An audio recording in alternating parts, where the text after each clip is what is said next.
Hello, everybody, and welcome to the West Ham Way YouTube channel. Fans Voice, the Saturday live show where we talk everything West Ham. And we thought today we'll talk a bit about the Premier League because there's some massive fixtures kicking around. But before we get into some of those, let's get into West Ham versus Sheffield United. And Saturday live show to get 3 points. I believe we can do it. Just let me know your thoughts on it. I mean, how do you think West Ham can do in this game? Do you think it'll be tough, or do you think it'll be quite a routine, possibly victory?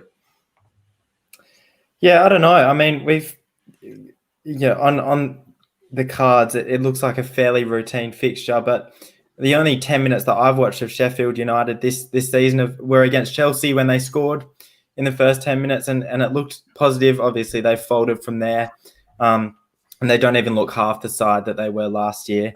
So, I don't know. I think an early goal will put us in good stead, and hopefully we can get 3 points. A massive 3 points, I think, as well, because I think they're obviously in not a great situation at the moment, but I think many people expect them to get out of that relegation zone eventually.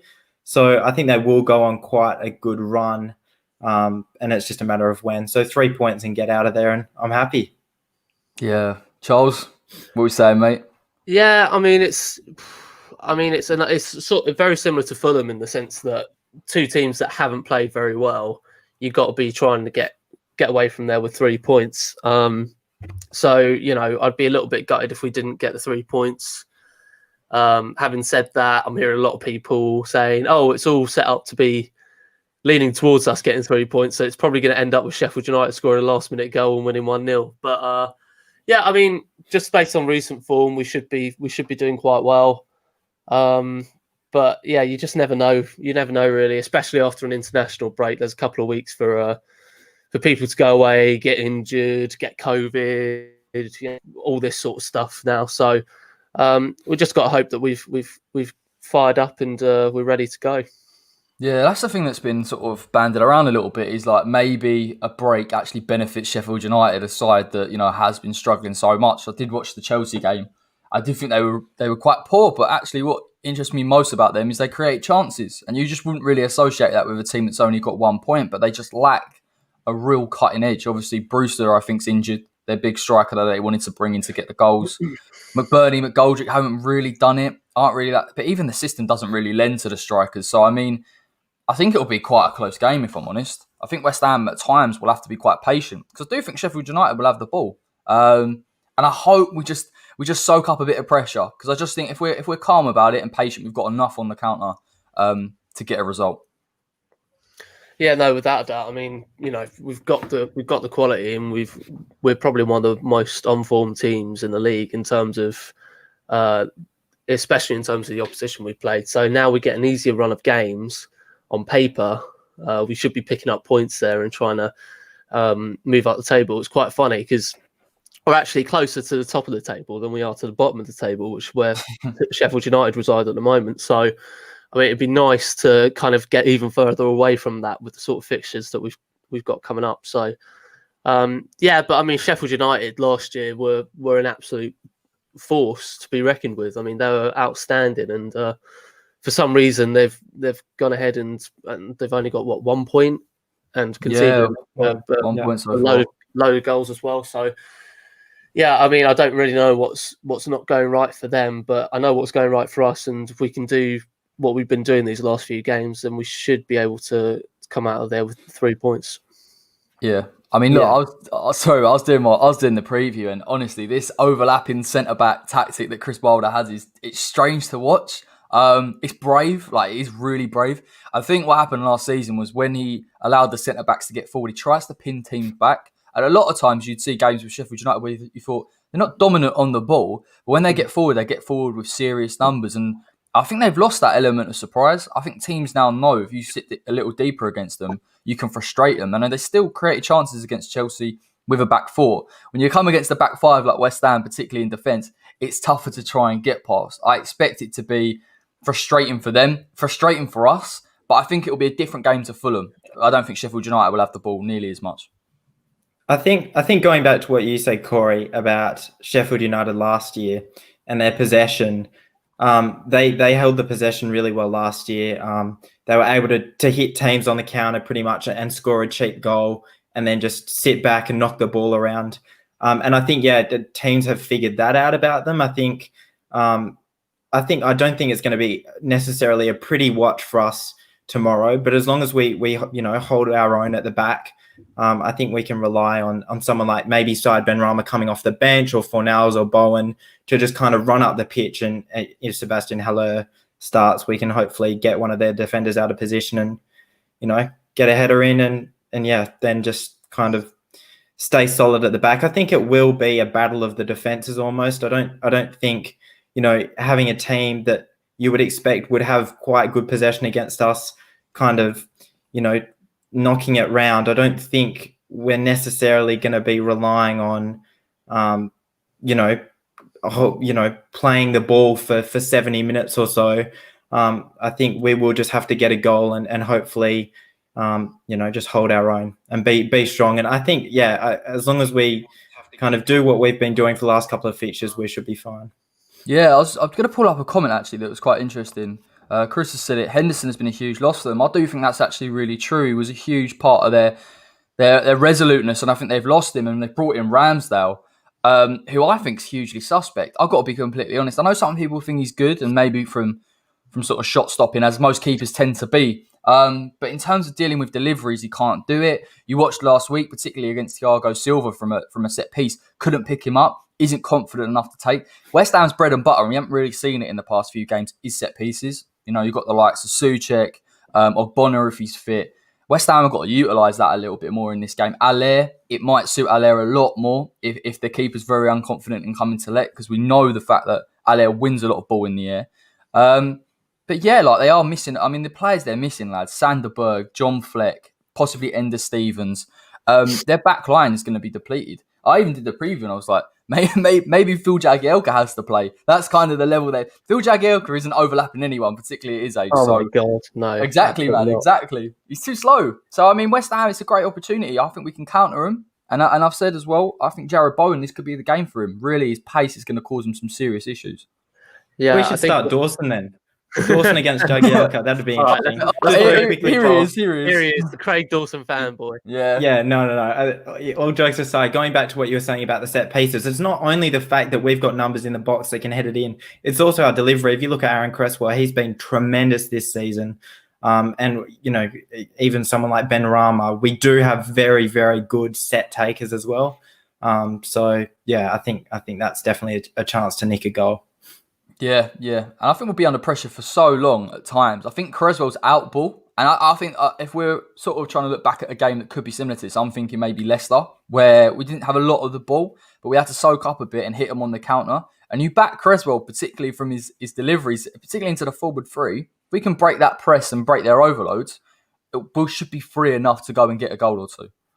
Yeah, I mean, speaking about the opposition again, Sander Berge as well being out is actually a massive boost for us, because I think he's one of Sheffield's best players, both as a defensive outlet, but also as a creative outlet as well. So having him out is good. I think I'm not sure about Mousset yet. Not sure about the status of him. I've heard he's kind of doubtful, but potentially could play. And I just get nightmares about last year when he equalised against us when we had a 1-0 lead. So, he's always someone that can do damage against teams like us. But yeah, I mean, our strengths are, our weaknesses at least are very far and few between at the moment. Like you say, we've got great delivery, although definitely need to improve on the delivery from the game against Fulham, where we were sort of not really getting any heads on the ball after the first 10 minutes. We got, getting what a boost it was to have both your centre midfielders scoring in midweek for their international teams in Souček and Rice. That's got to show just how strong our centre midfield is. And then if you take one out through injury, then it all collapses for me. It's just, there's a lot of strength in that team. I'm hoping Haller has sort of come back with a goal in his pocket now and can sort of try and kick on, even though the system doesn't really suit him. If he doesn't kick on, then obviously, hopefully, we'll have Antonio coming off the bench, raring to go. And we all know the damage that he can do, especially against a side as you say, Corey, that's as sort of defensively depleted as Sheffield United 100%. is. So, I mean, really, we should be taking advantage. But I mean, as a West Ham fan, for as long as I've been, I know that I can't rest on my laurels. I can't just say, oh look, they've got half their defence out, we're going to win this game. It just doesn't work like that. So we'll just have to see. But I think we attack him nice and early, hard and fast, and try and get a couple of goals, especially before half time, because that'll put us in a really decent position. I think it's sort of reminiscent of the Leicester game where we sort of, we defended well, we countered well, we got 2 goals before half time, we were sitting pretty comfortably. Yeah, and I think particularly from Sheffield United's perspective, getting a goal, given the fact that they tend to struggle scoring as many goals, particularly this season, we get a goal early doors, all of a sudden to them, they've got a mountain to climb to get the 3 points. They need the 3 points at this stage. I think West Ham, I mean, you mentioned to the midfield too, which is such a good point, obviously Rice and Souček. Sander Berg, I mean, I think we were linked with him, and you kind of look at him and think, God, do you know what? I would like him at West Ham, because I think if we had options in that midfield, I would bring someone like him on, because actually, he was brought in a bit of a defensive midfielder, but he's shown that he can make late runs into the box, shows he's composed. He's too good for Sheffield United. He's very Souček-like in the sense that he's very versatile and he can do everything, but obviously having him out is going to be a massive boost for us. Yeah. Obviously another person that we're keeping tabs on at the moment is John Lundstrom. And so that would be quite interesting to see. Yeah, 100%, mate. I will pull up a graphic on John Lundstrom, given we've spoken about him. You love your graphics. No, honestly, I do love. I've done it again. Just wait for it to go, lads. Wait for it to go. Listen, I actually think he's their key threat. Given the fact that the strikers seem a little bit poor, given the fact that he can make late runs, he carries the ball very well. For me, he would be a great player for West Ham, if I'm honest, just because I think he's got the defensive work rate. He can counter teams. It's exactly what we need. I think we'd look out for that tomorrow, particularly, because I do think he's still a threat. He still gets shots off. He gets more shots off than the strikers do. So yeah, a bit concerned about old John Lundstrom tomorrow. Well, he hasn't even really got the game time that he's wanted this year either. Whereas last year he was quite a big sort of mainstay in that team. So I mean, whether the sort of lack of game time has affected him slightly, I don't know, but obviously it'll be nice to do a bit of a scouting report on him tomorrow, see if he can, fit in well with our team, which by all accounts he should do. And I mean, with the pretty horrendous lack of depth we've got in midfield, other than Rice and Souček, it would be nice to have someone of his quality on his day, coming off the bench and doing some damage for us. So it'll be nice to see how he gets on. Hopefully he don't score against us, but hopefully he plays well enough that we're interested to cuff up some money for him. He's cheap as well. That'll be David Moyes' scouting report, that 90 minutes, and that'll be about it. But yeah, I think to be fair, in talking about his impact potentially against us tomorrow, this relates to a lot of the Sheffield United players from last year. It seemed as a team they were a lot more the type of squad that seemed to be playing for their manager. And if you look at the Lundstrom contract saga at the moment and the fact that he's turned down a new contract, it doesn't seem to be the same sort of vibe from those players that there was last year. Obviously, his impact has been slightly subdued compared to last year. He was a very, very good player last year.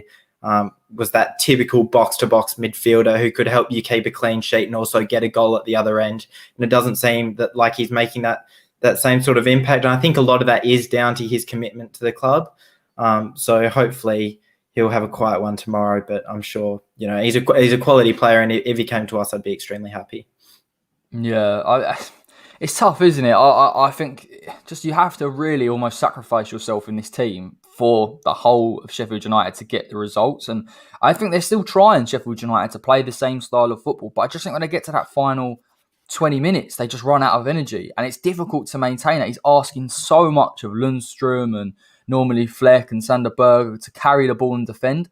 And you can't do that really for the whole of the 90 minutes. And I just think the lack of quality, actually in this league as well, the lack of ability just to keep hold of the ball for a certain period of time is actually what's hurting Sheffield United. It's constant defence to attack. There's no middle ground. So I think they are struggling. And defensively, they're showing a lot of weaknesses. So, I mean, I'd fear for them as a Sheffield United fan. I think possibly they'll go down this season. Yeah, I mean, the funny thing is that you take out the overlapping centre backs, and there's actually a lot of similarities between how both the teams set up. I think the difference is that Sheffield United don't necessarily have the quality, and that's not to say that they didn't have it last year, but for whatever reason last year, be it witchcraft or just players playing out of their skin, they did really well and got a really good place in the table. But I think now those sort of holes are being started to be exposed, and I think West Ham, if you look at West Ham right now, they've always had a good team on paper, you know what I mean? And so I Yeah. think with a decent system as well, we're starting to see a better West Ham, whereas with Sheffield United, we're starting to see, sort of those holes start to be exposed, and obviously the goals being leaked is a massive problem for them. I mean, you're not going to win games if you're leaking that many goals, and I think they had the worst goal difference in the league by quite a bit. Really? Yeah. I'm not sure if that's true, but and 1 point from nearly 10 games now, something like that. It's just not good enough. So, I actually really like Chris Wilder. I think he's a really decent manager, but yeah, they need to get some results pretty soon. Yeah, I remember watching the Leicester game with them last season, and he went crazy Wilder at them after the game. They lost 2-0, saying that they just weren't working hard enough. And I think Wilder realises that he doesn't have a team or a squad of real Premier League quality. They have to work in the system in order for them to stay up. But I sometimes feel like that can only last so long. It's very, very difficult. I suppose, even when you look at Burnley with Sean Dyche, they're sort of the same players, but he tends to add a few here and there. He tries to improve the quality a little bit, but it just feels with Sheffield United, particularly if Brewster's not playing, you look at their team, you think they haven't brought anyone in defensively, which is interesting. I know they brought Ampadu in on a loan, but no real long-term decision. Maybe they are struggling. Maybe I'm being a bit harsh. They've lost Egan. They haven't got Jack O'Connell. These are key players to them. Maybe when they come back, there'll be a bit of a different proposition.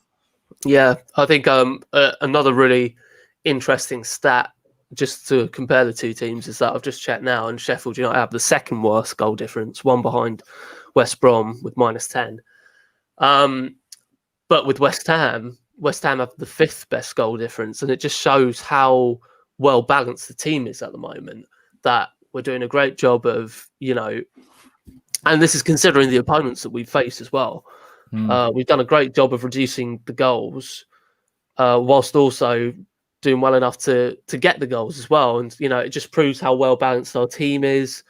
And you compare this. I mean, obviously it's a small sample size, but you compare this to last season where we were just woefully conceding goals. You've got to give credit for to Moyes for sort of blocking up those goals being let in, and that's something that Sheffield United unfortunately aren't doing right now. Yeah, and I mean, like this comment says, their defensive structure it won't hold up with the injuries. I mean, that is telling to be true. And even in the system that they do play normally with the players, there is still the sort of fragilities there. That is kind of something that Wilder has accepted to create chances. But let's talk about West Ham, because like us all, we all thought at the beginning of the season we were possibly doomed for relegation and it was all doom and gloom. But somehow I think West Ham have found a system, found an identity. And even with the Fulham game, a bit of resolve, lads, which is what we want to see, particularly that's something that we didn't see before. Could we beat Fulham? Which sounds like a bizarre sort of question, but it is so West Ham to go and, get a draw against Tottenham and then lose to Fulham. So, I mean, let me know what you're thinking about it. Do you think that bodes well for the rest of the season? Maybe there's been a change in mindset? Yeah, for sure. I mean, you look at it and it's consistent performances, consistent formation, and consistent players as well, with the exception of injuries. There's no one really being dropped for performance-related matters as you'd see in the last 5 or 6 years. Yeah, I think that's a testament to the manager. I think it's a testament to the transfers. The players that we've signed, albeit with a small budget maybe, but we've picked the right players out. And I think we're reaping the rewards of that at the moment. And I think that the key issues that we've kind of talked about last week, maybe Benrahma, Fornals, Antonio against Haller, they're things that you actually love to talk about, because we don't really have, too many major issues to worry about. And yeah, I mean, it's been an incredible start to the season. And again, you've seen that consistency in performances, which I think you really haven't been able to see in a long time. So the next couple of fixtures, as I guess you could always say, will be good indicators. But great start, and I'm sure we can keep it up. Charles? Well, it's funny. I tweeted yesterday saying just how many negative things there are in the world today, but you look at one of the biggest bright spots, and you see West Ham. Like, who'd have thought that would be a scenario in 2020? Yeah, I mean, obviously, there's been a massive turnaround from that Newcastle game where we were just diabolical. We were just shambolic, and so from that point, I was pretty certain we were facing, a long season at least, if not relegation. So obviously there was, a lot that's improved since then. I'm slightly concerned about the lack of press that the owners are getting now. It was always inevitable that once we picked up form, that they were going to sort of kind of stay away from the headlines and all of that. I still think we need to be inviting a lot more pressure on them.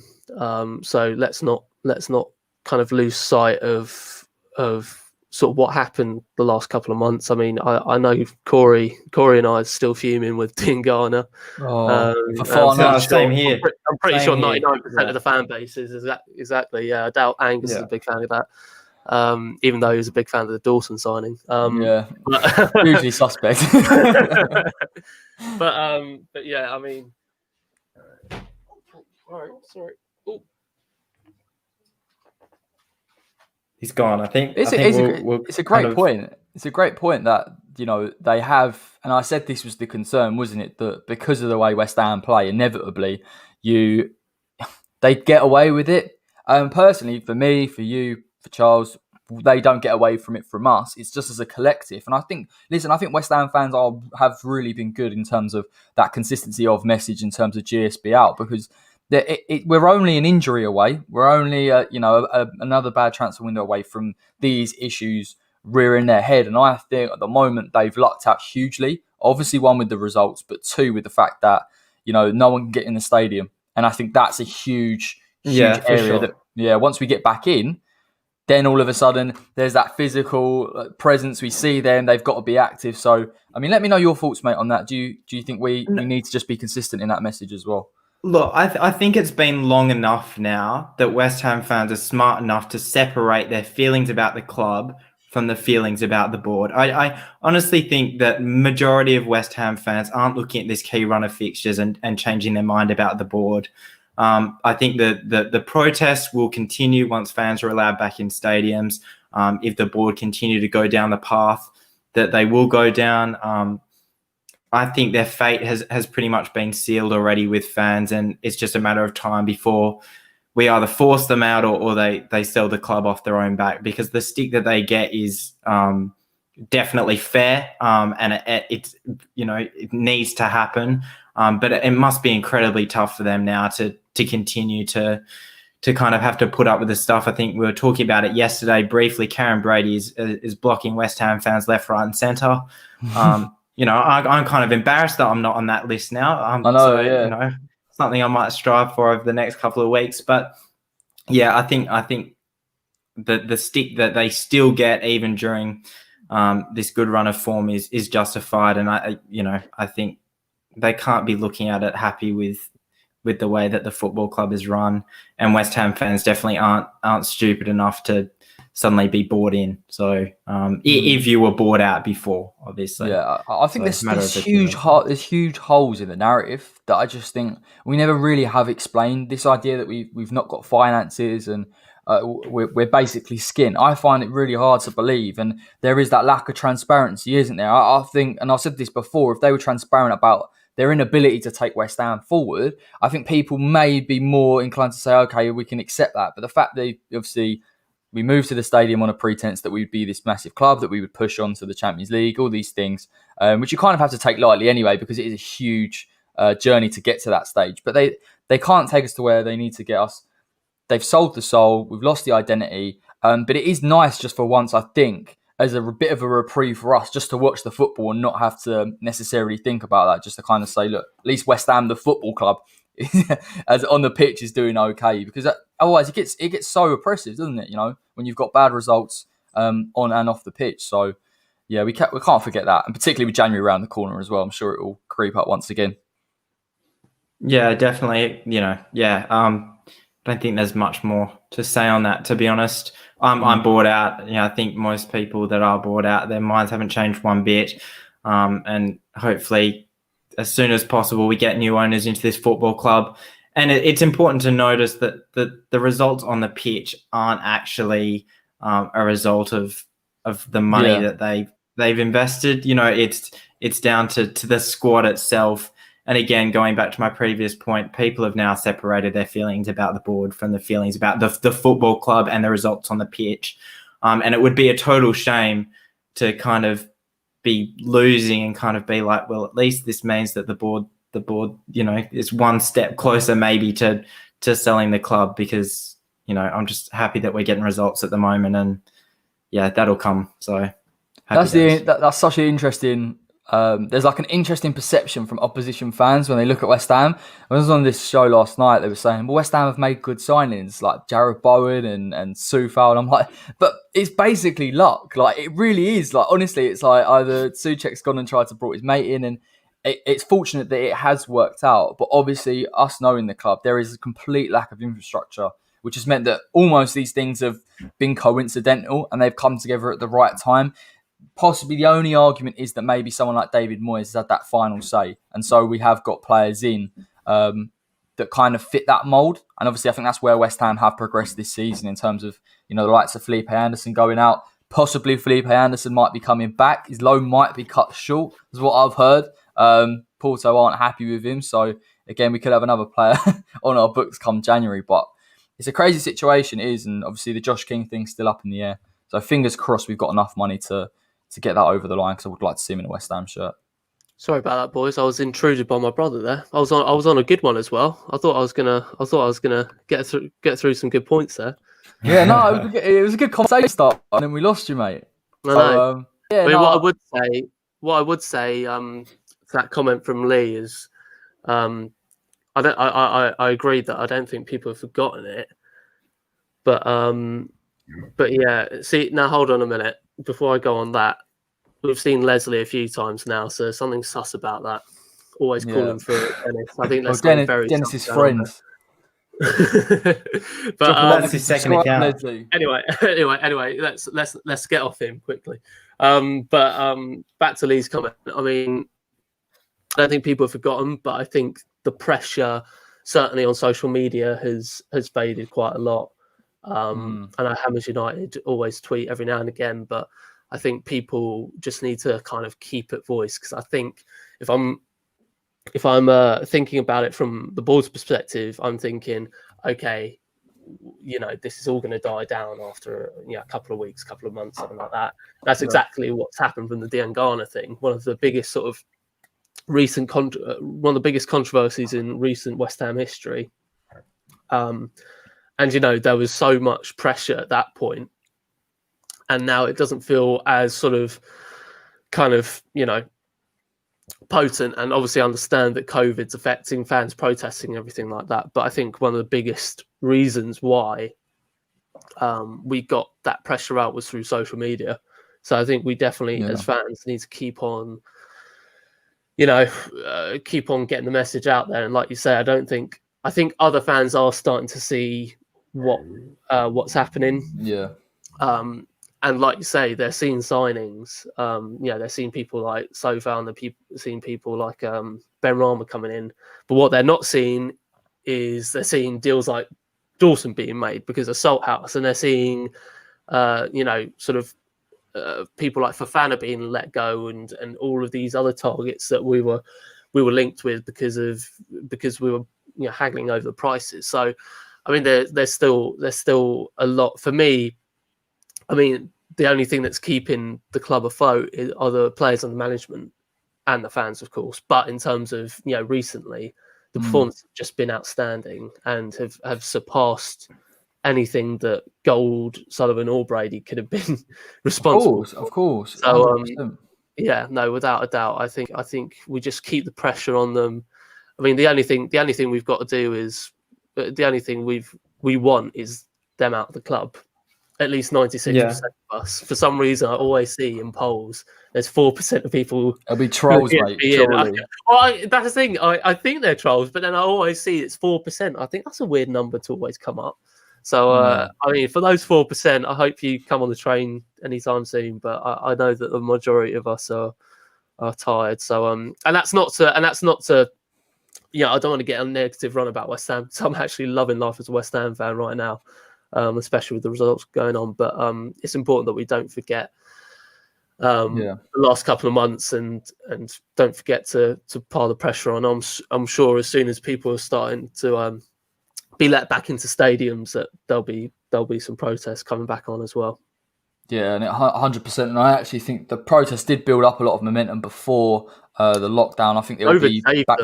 And that was always my argument, and it felt like, and this is what I think really frustrates people, is they use these type of situations in order to do certain things. Some of the decisions we made during the transfer window, I feel like they wouldn't have made had the fans been in the ground, and that's the issue. I think they're able to sort of have less accountability and responsibility because you can't physically see them, because they don't have to go to the London Stadium. I think when that happens, they've got to show themselves, they've got to be accountable. But this is why I said the other week, even when we were getting good results, that Claret and Hugh article saying we're borrowing money from Barclays Bank that has since been confirmed, it isn't acceptable. And it annoys me that type of stuff gets out. Angus said the same at the time. Why did this always come out when West Ham are on a good run? It's almost like sometimes West Ham, the football club, on the pitch is doing very, very good, and yet something will just surface to kind of cloud that a bit and make it really frustrating for us. So I hope this January transfer window, whatever situation we're in, I think we could be pushing top 10,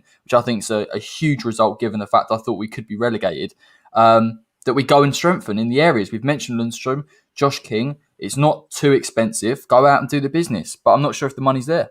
Yeah, that's also another thing that I'm worried about. If the pressure sort of subsides, then the owners, with the sort of huge egos that they have, will start to think that their cutting down scheme has actually worked, which is absolutely not the case.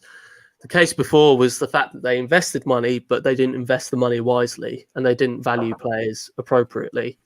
And that's why they lost out on 40 million for Anderson, 40 million for Allaire. These kind of, in hindsight, these kind of ridiculous signings in terms of how inflated the prices were for them. Now we're starting to see that we need to be pricing players appropriately. One more player I would add to that list, I know I've mentioned him before, but one player that's going to be an absolute superstar in the future is Ivan Toney. I think, especially Josh King I like, but from what I've seen with Josh King is that he can be injury prone, and also he's not old, but he's sort of at the end of his 20s, and so he's only got a few more years, I'd say, of sort of elite football. Whereas Ivan Toney is just, he's been tearing it up recently for Brentford. He's a youngster. I'm not sure we'll get him. No, we probably won't at all. But because Gold, Sullivan, and Brady watch this channel, we should highlight some of the players that we want. Send them a list via email or something. But Ivan Toney, oh my God, what a player! I mean, if whoever gets him, because I think Brentford starting to become a bit of a farming system for the Premier League clubs. But whoever gets in, blimey, be like Wally Hopkins. He's another one, and obviously we have got Aston Villa after the Sheffield United game. That I do believe he's going to be a real threat against West Ham. I think we struggle against teams sometimes where they try and get strikers in behind. Saw it with Jota. We did well with Jamie Vardy, in fairness, but he did get through in the end. You look at Ollie Watkins, that's his bread and butter, isn't it? Coming off the wing, coming central, getting in behind. I can't believe we didn't sign him, because I just think, and we've mentioned this on the show before, as a future long-term signing on a 4 or 5 year deal, he's only going to improve from this point. Mm-hmm. If he gets consistency in his game, he is a proper Premier League striker. Yeah, definitely. And I think watching the Belgian game there were so many times where kind of Kane was drifting into the channels and stuff like that. And, you know, Kane's a great footballer, but realistically, he's not that type of player. And I think Watkins just has, you know, he has pace, he has strength, he has everything. I think he could be a really good England player in the future, I think, potentially. So we'll just have to wait and see. But yeah, I mean, you know, I don't want to get negative. I know people are sort of saying, you know, we don't want to protest when everything's going well. And unfortunately, like, yeah, things are going really well. I'm really happy with how we're playing on the pitch, but you know, nothing's going to change in the background unless we keep making our mark. And you know, respectfully as well, we've done it over the last year. We've been really good at sort of, you know, kind of making the protests about the board and not about the players. You know, what is it? Support the team, not the regime. But listen, man, I did that interview with Hammers United, which feels like a long time ago. But I think that's the thing that impressed me most, and I think that's a point of contention for them. We don't want to disrupt the team, and that's obviously a hard balance to achieve. But then there are things that need to be, the message needs to be consistent, and so I think so far they've done a very, very good job. And from what I can see, you know, when the protests went ahead, officially from Hammers United, it wasn't taken into the ground. The atmosphere wasn't toxic. I actually think in some ways that having that outside the ground and doing that separately and then coming into the ground and the whole ground having that out of their system is probably a little bit better rather than taking it in. You take it in, then this conversation becomes different, because if West Ham struggle because of it, you don't want to see that. But it is a tightrope, isn't it? It's always going to be a tightrope, this kind of situation. Yeah, no, of course. And I think especially compare it to the Burnley protest, like it's just. Oh well, exactly. No one wants to see that, but in a way, it was it was necessary. Do you know what I mean? In a way, it was, you know, when bubbles to kickstart the revolution. Well, when he did it though, you know, we laugh, but I guess, you know, Pellegrini came in, we spent money. We initially saw a bit of a change because I think we put pressure on them, and they have shown, these owners, that if you put pressure on them, they do react. So it's just about how consistently you do it. But I mean, that's not a healthy relationship. You know what I mean? You know, we shouldn't have the fans kind of, you know, as much as we want to own the club, we can't own the club, and so we should have people that are worthwhile. I think also in terms of players, you know, not getting behind the players. I think what was really eye opening about the Diangana thing was just seeing all the players commenting and liking and sort of, you know, voicing their opinion. You know, most notably Mark Noble. About the situation. I think that's where you have, not only do you have a combination, not only do you have the fans being sort of disturbed by the actions of the board, but you also have the players now. So I would argue that the players are in favour of new ownership, even if it's not sort of as outright as, you know, coming out in interviews and revealing GSB out shirts after not quite Dennis Watlin's plan. Won't happen. No, but I don't think you'll ever get that dream. But, you know, I think there is certainly an irritation there. So I mean, I hope it can kickstart something. But yeah, and like I said, I don't want this to overshadow what's been a really, really great start to the season. But you know, we shouldn't let our guard down. We shouldn't. And I think the worst thing is media outlets, especially people like Jim White and TalkSport, will probably be like, "Oh, well, you know, the Diangana sale was great for you guys," and that's just so utter. That's just rubbish. It's absolute rubbish. Like that sale was just so, like, it was so unnecessary. So I just hope that. Sorry, mate. I just think that Diangana sale itself is symbolic, as opposed to just a transfer, because it is a West Ham Academy product. I think that's all. I know he was a useful player, of course, and I do think he would have made a real impact. But that element of it sticks in my mind. I just feel like you don't do that to your own, and for them to do that shows there's actually a lack of understanding about the identity of the club, the Academy of Football. That's what really got on my nerves. So, listen, hopefully, you know, I wouldn't wish a club to get relegated necessarily, but if West Brom go down, Grady can come back, because I regret it, man. Bring him home. Maybe they're doing 4D chess and I know nothing. Maybe. Bring him back, man. Honestly, I think he'd be fantastic. But obviously now we've got Ben Rama. Fornal's playing on the left. It's probably quite difficult for someone like Grady to come back and compete for a place. But listen, we've done incredibly well so far this season. Looking at Sunday, hopefully we see Michail Antonio in some form. I believe he's fit. How fit he is in terms of whether he starts or not, I'm not sure. But certainly having him back is a huge bonus. Yeah, I mean, the one thing that frustrates me perhaps is the West Ham fans that are so insistent on starting Sebastian Haller and giving him, 90 minutes potentially. No, but here's the thing. So, a couple of the podcasts like this as well. They'll say start Sebastian Haller. He's looking great, and Antonio, don't want to risk him back, and this is the perfect fixture for Haller. And then it'll come to the score predictions: 1-1, 0-0. It's like you can't take the risk like that. So yeah, I mean, I do hope that we see Antonio for at least 20 minutes. The rumours are that he will start on the bench and that he will be fit enough to travel in the squad. I guess we'll just have to wait and see 24 hours. But, I think it is a really, really good opportunity for Haller off the back of his international goal against Madagascar, who, maybe they had Alex the Lion playing in defence, which unfortunately we won't have against Sheffield United. But if he does score, happy days. And but I will be absolutely kicking myself and I think we all will, if after 90 minutes it's a score draw or a 0-0 draw, and we've had Haller, who's made virtually zero impact over 70 minutes or so. It'd be incredibly frustrating, but fingers crossed. No, I mean that's the trouble. Sorry, Corey. I mean that's the trouble is that Haller, up to now hasn't done enough to warrant him starting over Antonio going forward. So he really needs to. I mean, I think he's shown slight improvements over the last few weeks, but if he doesn't score a freaking hat trick or something like that, I think Antonio's getting into the team the week after anyway. That's the problem. Like, but both of you have touched on the fact that Haller every time he plays, it's like, oh, we're going to lose something, and I think that's a horrible decision to have, isn't it? Where it's almost like, oh, we're not going to be at the same level. And I get it, I mean, I'm sure that happens at a lot of teams, Obviously, Salah not playing is going to affect them, but you'd like to think that someone like Jota coming in isn't going to impact them too much. And I think West Ham lack a player like that to bring on to make a difference. Someone we can trust. What I will say on that matter is I think that Moyes showed, particularly against Fulham, when it isn't working, he will make subs. He did make 2 subs, Lanzini, Benrahma.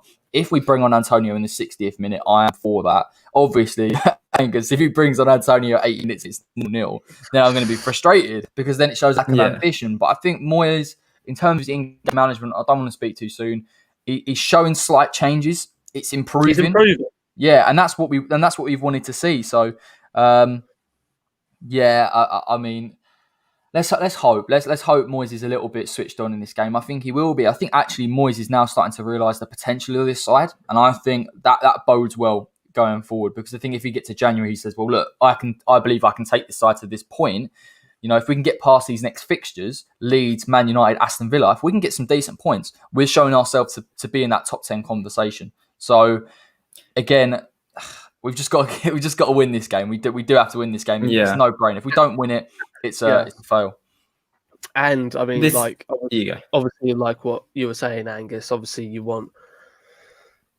just want Antonio in instead of Haller. But I mean, the famous quote from Corey is, Antonio's hamstring is made of cheese string. And so, you don't want to rush him back as sort of annoying as it is, you really don't want to rush him back in terms of just how big he is going to be for this season. I mean, his input of goals, he is our input for goals, really. I mean, you're going to get a few from, the likes of Fornals, Benrahma, Bowen and even possibly Haller. But I mean, he is just a one-man machine. And so you've got to have him fit, just for the amount of production that he provides, and hopefully, hopefully this hamstring injury won't reoccur for the rest of the season. But I mean, I'd rather him sort of sit out Sunday for 60 minutes and then come on. I think it's inevitable he'll come on, to be fair. Depending on where we are in the game. If we're at 0-0, I think he'll definitely come on. But if we're a couple of goals up, I don't think we risk him. I think it's crazy. I think it's crazy we've only got 2 strikers, and Antonio's not really even a natural striker. Like, when you look at it like that, you think, how can a Premier League club have 2 strikers? Irrespective of where we are in the league, it's It's not good, man. It's not good. I refer you to the previous segment. Yeah, no, go on. Yeah, man. no. Well, you go, Corey. You go. I can't even remember what I was going to say. I probably moaned about it. I'll just backtrack a tiny bit. I suppose the only frustrating thing, in a sense, is if you look at last year and David Martin, his good performances. When Fabianski was fit, some people were saying, "Oh, maybe we keep Martin and just wait and see with him." And even someone like Balbuena, Issa Diop's fit now, and people are saying, "Well, keep Balbuena in. His performances have been good enough." But if you look at someone like Sebastian Haller, I think, in some sense, the conversation with Sebastian Haller and Mikel Antonio has been irrespective of Antonio's injury in a way. Like, some people have been saying, keep Haller in. He's bound to perform at some point. He needs the game time. Whereas with other players, usually it's, their performances have been good enough. And I think some fans definitely still see it as an opportunity to give Haller game time to perform and kind of give him the 90 minutes rather than the fact that, well, Antonio's injured, so he kind of has to start. Because I think if the perfect fixture, Sheffield United, it's worth mentioning that they were actually 1-0 up against Chelsea and they dominated the first 10 minutes of that game. I watched that full 10 minutes. They absolutely dominated that game and they scored a really good goal as well. It was only when the questions were asked of them that they folded, and they folded time after time this season when the questions have started to be asked of them. And if you think about who's going to ask the most questions of a Sheffield United defence, is it Sebastian Haller or is it Mikel Antonio? So if Antonio is fit to start, then in my opinion, it has to be Antonio. Whereas I think some people see it as give Haller 45 minutes, then give Antonio 45 minutes. If Mikel Antonio can play 90 minutes, which I think the general consensus is he probably can't, then he would have to start that game for me. But, 20 minutes or so hopefully can make an impact if it's 0-0. I think the key for the game, if we're starting Haller tomorrow, is just getting good balls into the box constantly. And I think that's where people like Masuaku and Sofa are going to be, quite big in that area, especially if you've got Souček going forward as well. I think he's, him and Haller together should be enough aerial power to try and get something on target. So, I mean, I don't even mind us just whipping balls in constantly, trying to get one of them to end up in the back of the net, or, one of them get their heads on it. I don't even mind doing that for Haller. I don't think it's a sort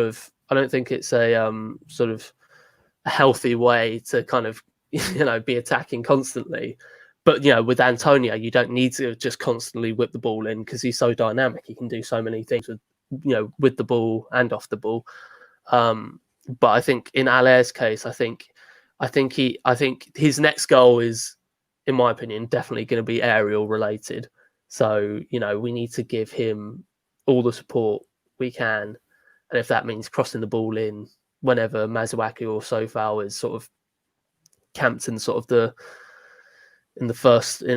sort of final third, then so be it. But Souček as well. I mean, he's such a beast in the box. I mean, we know how sort of potent he can be with the head as well. So I think that'll be a big key because as much as I love Haller, I think he's not as dynamic as Antonio, especially when he's got control of the ball.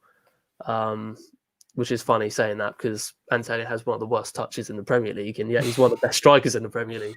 So that's the thing though. Antonio can control the ball really well and hold on to it.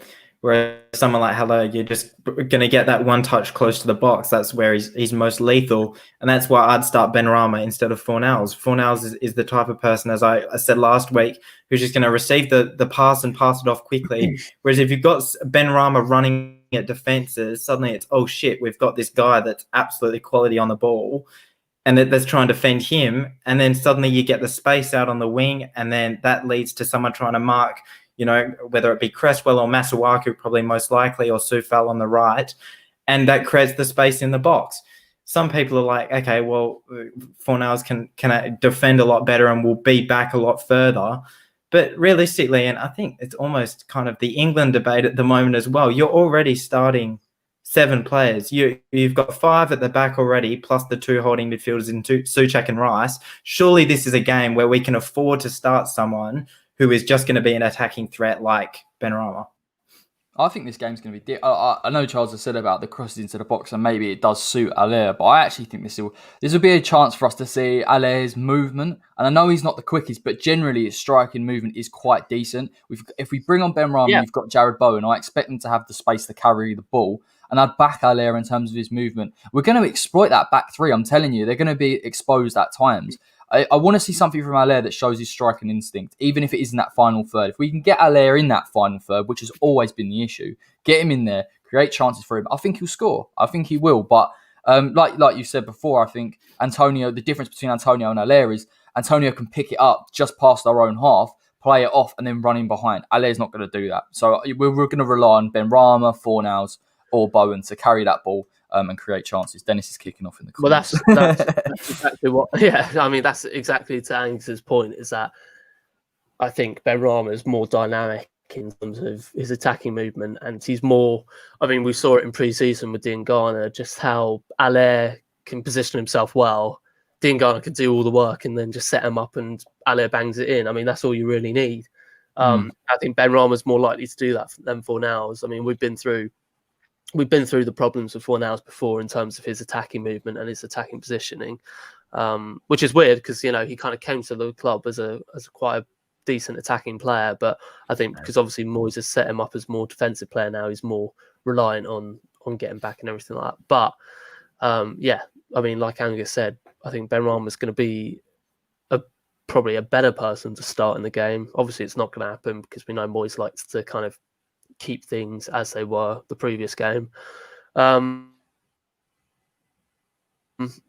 When, and hopefully it'll be soon. I mean, I can see it potentially happening in like the Villa game or something like that, where we start Benrahma, because obviously, I think Villa are quite a quick team. I think you need someone quite quick and skillful like Benrahma up there. But yeah, we'll just have to wait and see. I think, like you say, Angus, I think Benrahma with that there is the better option, but we know Moyes isn't going to do that. So I think Benrahma has to start for me, and I think I was banging that drum against Fulham as well. But I just think this is the type of game, and Moyes has got to really show. I understand Fornals, and I'm not saying he's a bad player because I do actually rate him.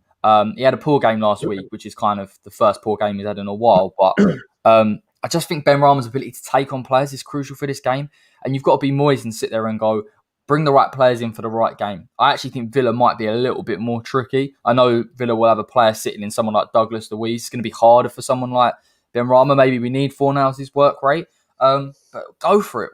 I know it's easy, so simple to say, and just go for it against Sheffield United, but we need 3 points, in my opinion. Well, we need to get him in the team at some point, you know what I mean? Like, we can't just use him as a 30 million pound bench player. Exactly. I mean, that'll make the Diangana deal look even more ridiculous. So, but we've got to get him involved, and not only because of that, but just because of the sort of effect he can have. I mean, we saw what he did coming on against Fulham. He changed the game. He did. He nearly lost us the game, but he basically won us the game as well. So, I think he's too much of a talent to keep on the bench. And I do like Fornals, but if I'm weighing up who's going to make more of a difference on the game's result, I'm probably going to say Benrahma, just in terms of his attacking and skillful play.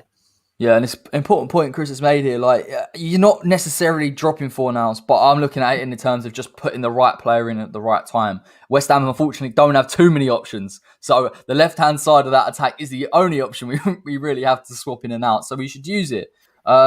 Anyone see Benrahma's assist during midweek for Riyad Mahrez, by the way, for Algeria? Great assist. Yeah, unbelievable. Shadowed by the goal, unfortunately. But to be fair, Mahrez's skill finish was just ridiculous. So yeah, ridiculous. Unbelievable. It's God, I really do hope we see Benrahma start in a West Ham show. I think we will. I think it's inevitable. I think it's. We'll sell him before we see that. Yeah, can you imagine? Or no, there's something wrong with his medical. But I actually think that it'll be the same thing as Bowen. I actually think like it will just take a few games, then he'll play, and then he'll start, and then he'll be regular. I mean, then you've got an answer of what do we do with Fornals? He then becomes a squad option, which isn't really for that caliber of player that we brought in. Is it really acceptable? Is he going to be happy not playing as regularly? Yeah, I mean, I mean, from what I see from Fornals as well, is that he's got a really good attitude. So I think although like any professional, he'll be gutted about being dropped. I think he'll definitely be someone who just carries himself well and puts himself tries and puts himself back into the starting 11. So I think he'll be fine. But yeah, we do need to start Ben Rama soon. We'll touch on it before we finish, but I think this is a really important game for Jarrod Bowen. I think recently we haven't really seen the best of him offensively. He's had to do a lot of defensive work where he has been good at that. I know he had a very, very good shot saved actually against Fulham. If that had gone in, we'd be having a different discussion. But I think this is the game for him, if I'm honest. I think he's going to find space. I think he's going to get in behind. And it's odd for me to say, why aren't people criticising Jarrod Bowen? But you just can't. He does the job that he's asked to do. When he gets forward, he does so. He is quite effective. So I think this is the game for him. Get an assist, mate. Get your confidence back. I think we'll see it. I think it'll be like Leicester, if I'm honest. I think it'll be like Leicester. I think he'll get space. I think he'll score a goal. And he'll make the difference and possibly create for Sebastian Haller. Yeah, without a doubt. Yeah. I agree. Oh, that's a short combo, wasn't it? Thanks, lads. Thank you very much. You should do the show. Yeah. What this means now is that Fornals is going to start. He's going to score. We're probably going to get some sort of headed goal from, say, one of our centre backs, and suddenly Haller and Ben Rama and Fornals are completely out of the equation, and our talking points for today have gone out the window. So, but yeah, hopefully they normally do. I did see a really weird. I saw a really weird tweet. I think it might have been an American West Ham site saying, I'm looking forward to seeing Fredericks take over from Sofal. I just find that bizarre. I find that It wasn't Dennis, was it? Sort of curveball. No, I don't know.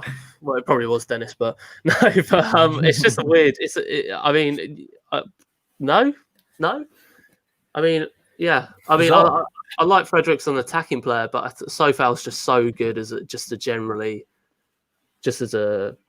general fullback. He can defend, he can attack, he can move, he can do everything. So, well, rumour is he's not very happy, Fredericks, is he? Because he's not playing a lot at the moment. So, I mean, and I can't see him getting in the side anytime soon. Maybe look to offload him, but yeah, we'll probably sell him for about £10 and a packet of hobnobs. It's quite interesting, Fredericks, because I think how many games has he played for us? Virtually none this season. Obviously, towards the start, he played 90 minutes in quite a few, but he's still got, outside the top 6 clubs, he's in the top 10 for chances created or something ridiculous like that. So it was quite an interesting look. But obviously, that's one component of the job, if that. So Sofal, I think, does offer a lot more at the moment, and form. You have to start him, obviously, non-negotiable. We haven't even seen Ben Johnson this season, and I thought we would see a lot more of him this season. But obviously, that system change has made it quite hard to play him at right wing back. I think that's potentially another reason of getting rid of Fredericks, is to allow Ben Johnson to kind of come in as a backup to Sofal. Fredericks at the moment isn't getting in the team unless Sofal has an injury. So let's hope that doesn't happen. Yeah, and I mean, one last thing, talking about the Premier League, there's a massive game this weekend. It is Liverpool versus Leicester. It is looking a little bit like a title contender game. I mean, lads, what do you think about that? Liverpool suffered a lot of injuries so far, like terrible injuries, worse than I can remember West Ham having. Leicester, on the other hand, seem to have turned it around since they got smashed by us 3-0, which was a lovely result. They're looking really good. Yeah, I think that's too hard to predict, to be honest, because God knows what starting 11 Liverpool are going to put out. And Leicester, obviously, on their on days are completely one of the best teams in the league, and then they'll do what they did with us. So who knows? I think that's one of the ones where you got to watch it for 90 minutes and let it unfold and see how it goes. Mind you, I think Jurgen Klopp's an incredible manager, and clubs like that with managers like that are the types of clubs that will stick in a performance and get a result regardless of the starting 11 that they put out. I think lots of it comes actually down to mindset. I think Liverpool have been able to do that on a number of occasions this season, and if they do it again, then incredible, because they've got Mo out, they've got Van Dijk out, Trent out, God knows, everyone pretty much. So they'll be starting one of the catering staff. So yeah. Charles, what are you saying, mate? Yeah, I mean, I can't believe I'm saying it, but I actually feel bad for Liverpool just in terms of how bad their luck's been. Obviously Salah getting COVID's really bad. Some really long-term injuries to their defense, which is just like crazy. I mean, obviously it brings back the argument for the 5 sub rule, which it's hard to kind of digest what who it's going to benefit. I mean, for me, it's going to benefit teams like City and Liverpool and people like that who basically just have talent coming out of their holes and everything like that. And so I think that they're. I mean, realistically, it's going to suit them, but I know Moyes is a big opponent of it. Well, he doesn't like to make 1 sub, let alone 5. Well, so, I mean... he's a big opponent of subs in general, yeah.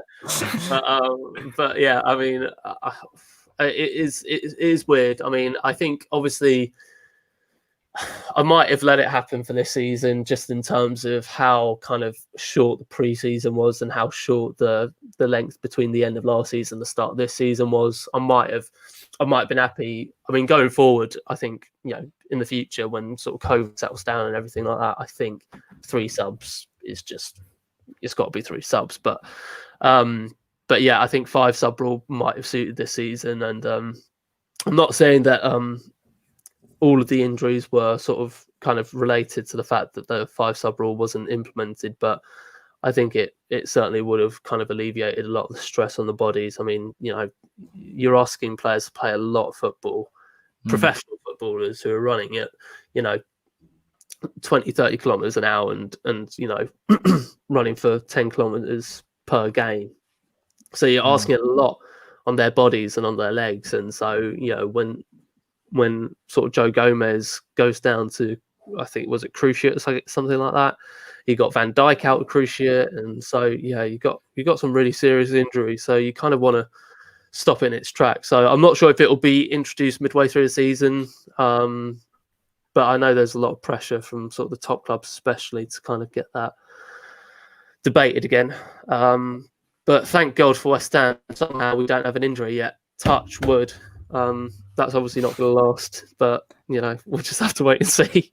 No, I was just laughing at one of the comments talking about the subs, but look, I think the issue with the sub rule is it does give an advantage to the top teams, and I get that they're in the they're in the European competitions and they've got cup competitions. I get that, and it would be a reasonable request, but in the Premier League, it makes it so difficult for us to compete, because if Manchester City can bring on whoever, I'm looking at City more so than Liverpool, then it feels like they can rotate a little bit more. They know they've got the quality. I know the Championship have done it now, which makes more sense given they don't have European competitions. That for me is a reasonable compromise. But I don't know. I do get their argument. At the same time, I think if they had 5 subs when we played against Manchester City, if they could bring on another 2, we'd be sitting there going, "Oh, how long can we hold out for with this?" Because they've got like a second team that could be their first team. That's how good they are. That's the counter argument as well, is that you have teams like City and Liverpool who have so much talent coming off benches, and then you have teams like like us and like Sheffield United and people like that who maybe don't have as much quality on the bench as they do. So that would be the counter argument. But obviously, this season is so much different for a load of reasons, and I think it's starting to. I mean, we're starting to see a lot more muscular injuries, which is a sign of kind of sort of the wear and tear of the recent schedule. So it's definitely something that's kind of a hot topic at the moment. But yeah, I mean, Liverpool, God, back to the match. Liverpool, it'll be a cracking game. You've also got City Tottenham, which will be quite a big match at the top as well. So yeah, I mean, I honestly don't know which way it's going to go. I think obviously probably Leicester have a bit more confidence going in with the form they've had, and obviously with Liverpool having so many injuries, but then obviously Liverpool's attack can be potent at sometimes. But then whether it can be as potent without Salah as with it is obviously another question. But one player that's really impressed for Liverpool is Jota. I mean, he is class, isn't he, for them? Well, we know, don't we, firsthand. Yeah, particularly how good Diogo Jota is. I thought, like, at the time it was expensive signing, and I was like, that's a lot of money. I mean, I'd rate it, but then he's proven himself, isn't he? Particularly that Atalanta hat-trick that he scored. He's looking better than Firmino, which I think has given sort of Jurgen Klopp a completely different outlook on the team. Firmino obviously does the job of trying to break defences and draw them out of place, but Jota is that guy that can run in behind. Invariably, therefore, he gets more goals. I think even against Leicester, with Salah out, he'll play more on that sort of right-hand side coming in. So, I mean, they've still got options going forward, Liverpool. So I think they'll still score. Yeah, a good test for someone like Wesley Fofana against probably his future club. Let's be honest here. Once Liverpool buy him out for about 100 mil, but yeah, I think that will be his game. If there's ever time to kind of prove a point, going up against Jota and Firmino and Mane will be looking to cause more havoc than usual, and we'll have more of the ball probably as well because Mo's not there. So that's going to be an incredibly interesting game. Could potentially be, you never know, it could be a blowout. It could be 4-0 Leicester maybe, but I think Liverpool just do have a way, as do the top clubs in Europe, of just delivering when it's called upon. So, too unpredictable. Yeah, it's going to be... I'm looking forward to it, aside from the West Ham game. But, was that the real Steve Bruce? Well, that's what I'm buzzing about. Have you seen that clip of Bruce where he goes, where someone says something and he's like, "Is that bacon? Did you say? Is that bacon Bruce, sandwich?" I didn't put it up. Know what YouTube is? God, he probably. Oh, God, I feel sorry for Newcastle with Steve Bruce. It could be worse, lads. We could have old Stevie Bruce at the helm.